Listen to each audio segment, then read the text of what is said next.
देखिए माँ जी, वो पड़ोस की लूटन मौसी है ना, उनकी बेटा बहू उन्हें गोवा ले जा रहे हैं। अरे क्या बात कर रही है बहू? उसके तो ना मुंह में दांत है ना सर पर बाल। क्या करेगी गोवा जाकर? अपनी अपनी किस्मत है माँ जी। लूटन मौसी मरने जो वाली है। हैं? अरे बहू, ये कैसा मरना हुआ जो पहले से ही पता है और ऊपर से गोवा भी घूमने जा रही है? बोला ना माँ जी, ये अपनी अपनी किस्मत है। बात हुई थी मेरी लूटन मौसी की बहू से, बोल रही थी कि चलो दवाई में जो पैसा लगेगा वो गोवा में लगा देते हैं। सास को बहू की बात से पता नहीं क्यों नफरत की बदबू आ रही थी, लेकिन वो कुछ नहीं कहती और कमरे में जाकर लेट जाती है। क्या बात है, लूटन के तो मजे ही मजे है। वैसे आइडिया बुरा नहीं है, थोड़े से पैसे लगाओ और सीधा गोवा की सैर। मैं भी चलती हूँ गोवा। अगले रोज सास तय वक्त पर उठती नहीं। बेटे को माँ की चिंता होती है। वो सोचता है कि कहीं माँ की सांसें तो नहीं रुक गई और हमें पता ही नहीं चला। बेटा माँ के कमरे में जाता है और वहां जाकर, माँ क्या हो गया है तुम्हें? बेटा, लग नहीं रहा कि अब मैं बचूंगी। लल्लन डॉक्टर के पास ले चले। अरे कैसी बात कर रही है माँ? तेरी तबीयत सीरियस है और मैं तुझे लल्लन झोला छाप डॉक्टर के पास ले जाऊं? ना ना ना। वहाँ एडवांस दे दिया है मैंने, वो क्या कहते हैं, गूगल पे से। हैं? तूने क्यों पैसे दिए माँ? तुझे पता था क्या कि तू बीमार होने वाली है? सास को लगता है कि कहीं चोरी पकड़ी तो नहीं गई। वो हड़बड़ा जाती है और उसे पसीने निकलने लगते हैं। अरे माँ क्या हो गया? सर्दी में भी पसीने? लगता है तेरी तबीयत ज्यादा ही खराब है और लल्लन डॉक्टर पास ही में है। चल उसी को दिखा देता हूँ। माँ को लेकर बेटा डॉक्टर के पास जाता है, जहाँ माँ ने पहले ही पैसे देकर सेटिंग कर रखी थी। डॉक्टर के क्लिनिक में जाते ही डॉक्टर की ओवर एक्टिंग की दुकान खुल जाती है। हाय राम माँ जी, हे भगवान, अब तो कुछ नहीं हो सकता। ये तो मरने वाली है बेटा। हैं? ओए डॉक्टर है इसलिए इज्जत से बात करूंगा, नहीं तो मेरी माँ को देखे बिना ये बकवास करने के लिए तेरे मुंह में घूसा मार देता। अरे ना ना बेटा, ऐसे मत बोल। वो डॉक्टर है, उसे वो दिख जाता है जो किसी को नहीं दिखता। हाँ माँ, शायद तू ठीक बोल रही है। डॉक्टर क्या दिखा आपको? यमराज, काला भैंस, वो तुम्हारी माँ को ले जा रहा है। ले जाओ इन्हें। यार माँ, ये डॉक्टर ही है तांत्रिक?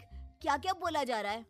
अरे बेटा, वो डॉक्टर है, उसे वो दिखता है जो किसी को नहीं दिखता। इनकी हर इच्छा पूरी करो, क्योंकि यम नहीं चाहते कि इनकी कोई भी इच्छा को अधूरी रखा जाए। निराश मन से बेटा माँ को लेकर घर आता है। माँ, आज से मैं ऑफिस नहीं जाऊंगा। चल तुझे वो झूले वाले पार्क में ले चलता हूँ, जहाँ तू पिताजी के साथ जाया करती थी। ठीक है बेटा, चल, लेकिन साथ में वो बीड़ी का बंडल रख लेना। तेरे पिताजी वहीं झाड़ी में पिलाते थे मुझे। हैं? माँ कैसी बात कर रही हो?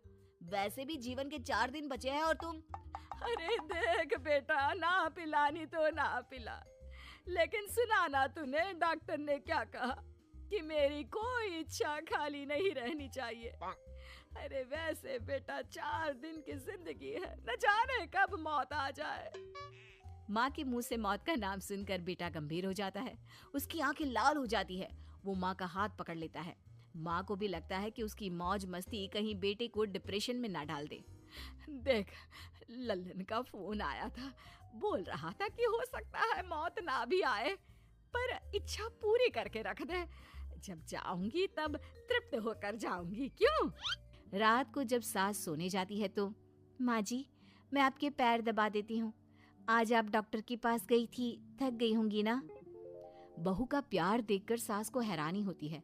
वो समझ नहीं पाती कि जो बहू उनके मरने को अपना भाग्य बताती थी, वो आज जब सास मरने वाली है तो दुखी क्यों हो रही है? क्या सोच रही है माँ जी? यही ना कि मैं ऐसा क्यों कर रही हूँ? माँ जी, मैंने आपको हमेशा अपनी माँ माना है। माना आपसे नाराज होती थी, परेशान होती थी, आपकी बातें चुभती थी, लेकिन यकीन माने प्यार बहुत है आपसे मुझे। सास बहू को गले लगा लेती है। अरे तू क्यों मुंह में डाल रही है? आज नहीं तो कल मुझे मरना ही है ना। बहू रोने लगती है और वहां से चली जाती है। अब तो सास आए दिन कोई ना कोई डिमांड करती जिसे बच्चे पूरा करते। मुझे ना वृंदावन जाना है, कृष्ण की नगरी देखने। जी माँ जी, हम आपको लेकर चलेंगे। माँ मैं कल ऑफिस से छुट्टी ले लेता हूँ। बेटा अब आए दिन छुट्टी लेता और माँ को घुमाता फिराता और बेटा नौकरी छोड़ देता है। माँ मैंने नौकरी छोड़ दी है, आज से मैं तेरे पास रहूंगा।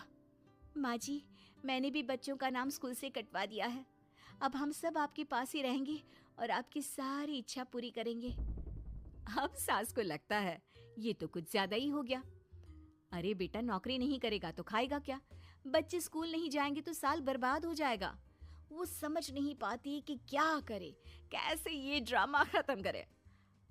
बेटा बहू, अब तुम लोगों से एक बात करनी थी। देखो मैं ना बहुत शर्मिंदा हूँ, मैंने झूठ बोला था, मुझे कुछ नहीं हुआ है वो तो। ये बोलकर सास सारी बात घर वालों को बता देती है। ओ माँ सच्ची? हे भगवान, मैं जानता था माँ को कुछ नहीं होगा। वाह माँ जी, ये तो बहुत अच्छी खबर दी। मैं तो हलवा बनाने जा रही हूँ। तुम लोग मुझसे नाराज नहीं हो? नहीं माँ जी, हम बहुत खुश हैं कि आपके मरने की खबर झूठी है। माँ शायद मैं तेरे ठीक होते ही तेरा इतना ख्याल रख लेता तो तुझे ये नाटक करने की जरूरत नहीं पड़ती।